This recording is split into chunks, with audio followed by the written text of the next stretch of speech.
नमस्कार स्टूडेंट्स, कैसे हैं आप सब।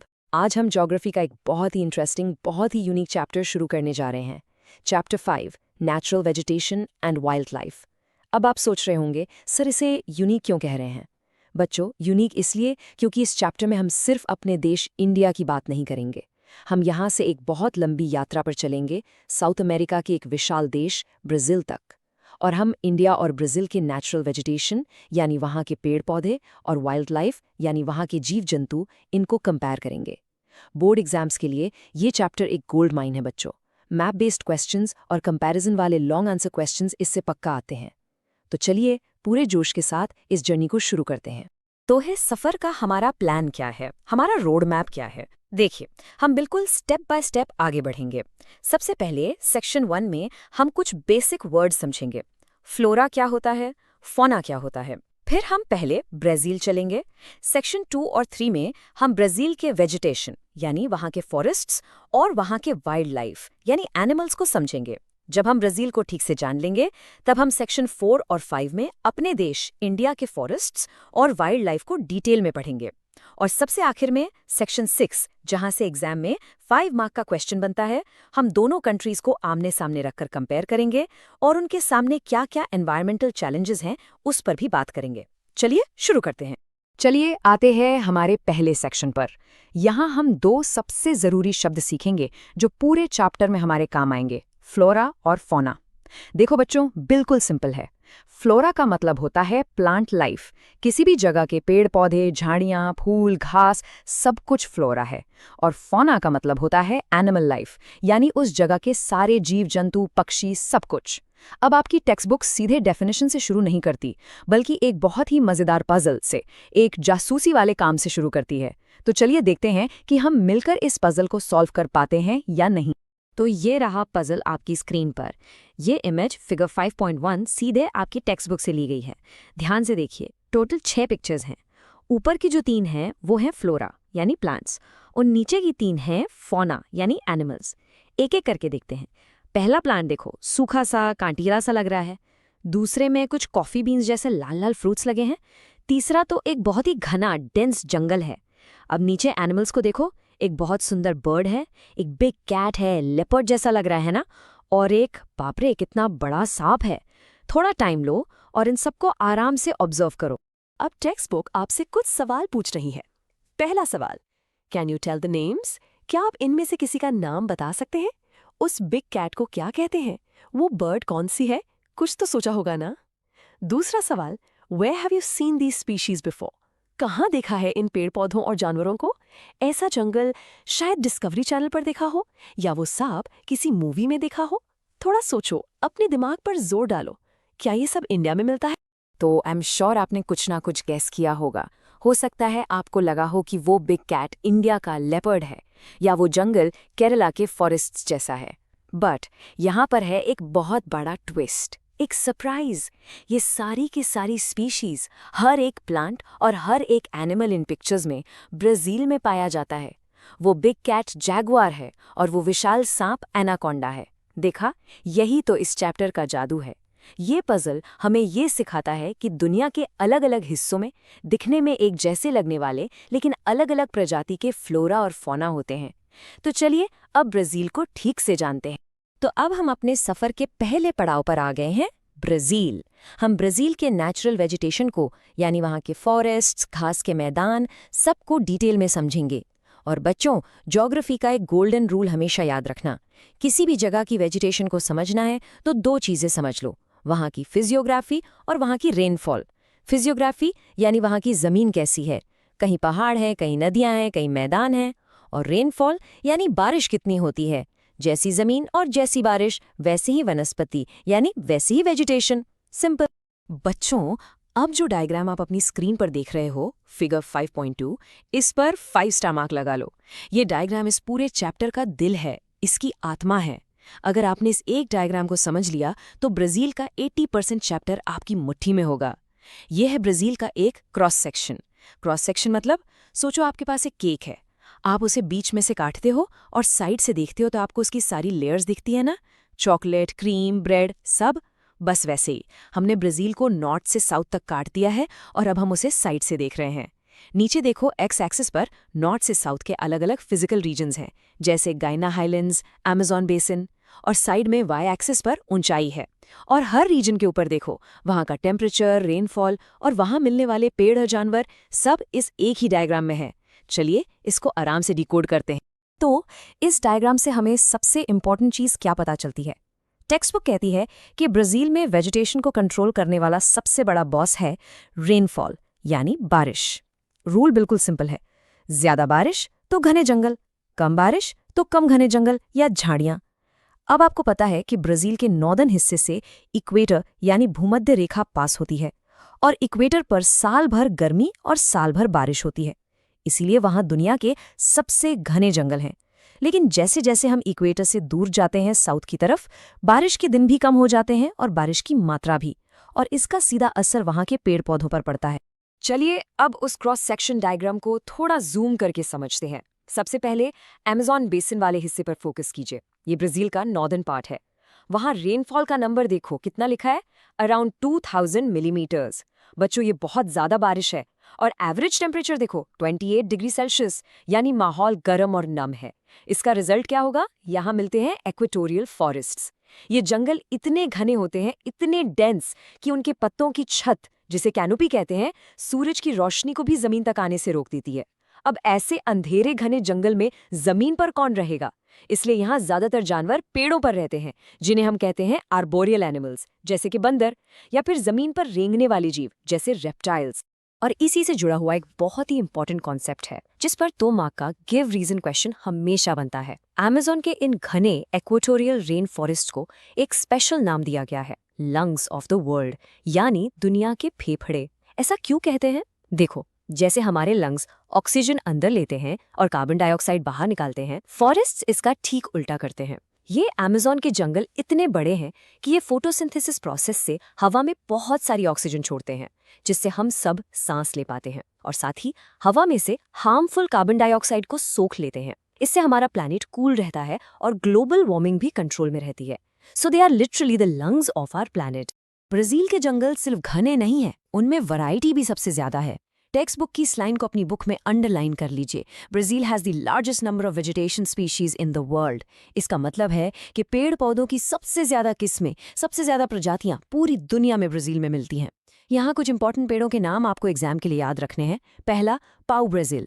ये एक रेड कलर की लकड़ी वाला पेड़ है, जिसके नाम पर ही देश का नाम ब्राज़ील पड़ा।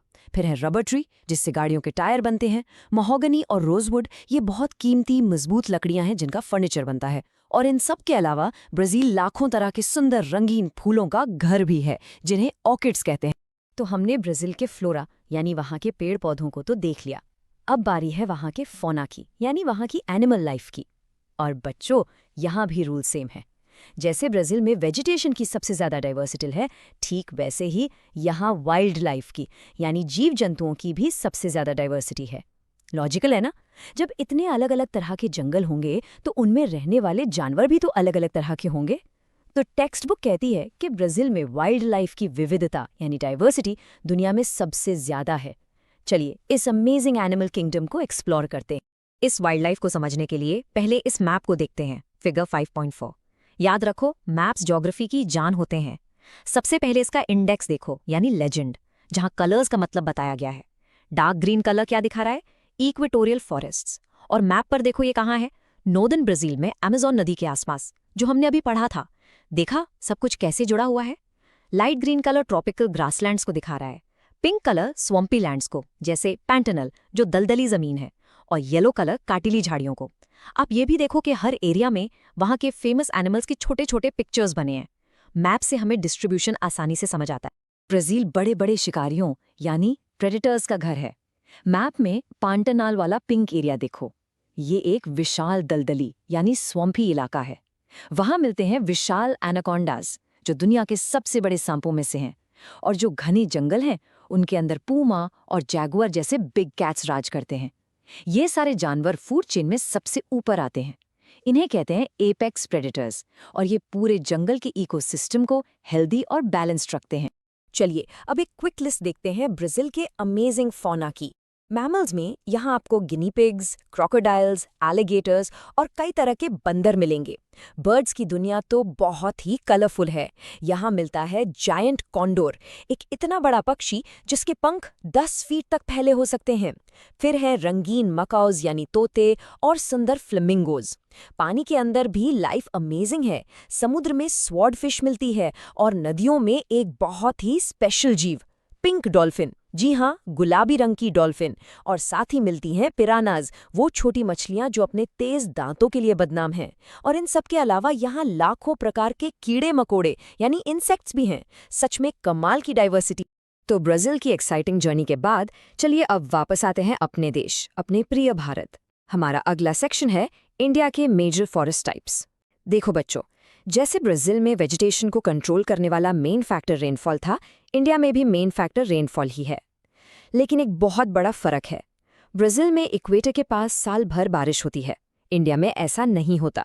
यहाँ बारिश को कंट्रोल करता है एक स्पेशल सीजन जिसे हम कहते हैं मॉनसून। तो इंडिया के फॉरेस्ट इस मॉनसून और हमारे अलग अलग लैंडफॉर्म्स जैसे विशाल हिमालय से मिलकर बनते हैं। ये है फिगर 5.3, इंडिया के मेजर फॉरेस्ट टाइप्स का मैप। मैप बेस्ड क्वेश्चंस के लिए इस चैप्टर का सबसे इंपॉर्टेंट मैप यही है।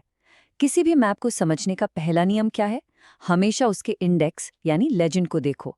वो मैप की चाबी होती है। देखिए, डार्क ग्रीन कलर है एवरग्रीन फॉरेस्ट के लिए। कहाँ दिख रहा है आपको? वेस्टर्न घाट्स और नॉर्थ ईस्ट में। लाइट ग्रीन है डिसिडुअस फॉरेस्ट के लिए, जो इंडिया के सबसे बड़े हिस्से में फैले हैं। ग्रेश कलर है थॉर्नी श्रब्स, जो राजस्थान में दिख रहा है। ऐसे ही हिमालयन और कोस्टल फॉरेस्ट के भी कलर्स हैं।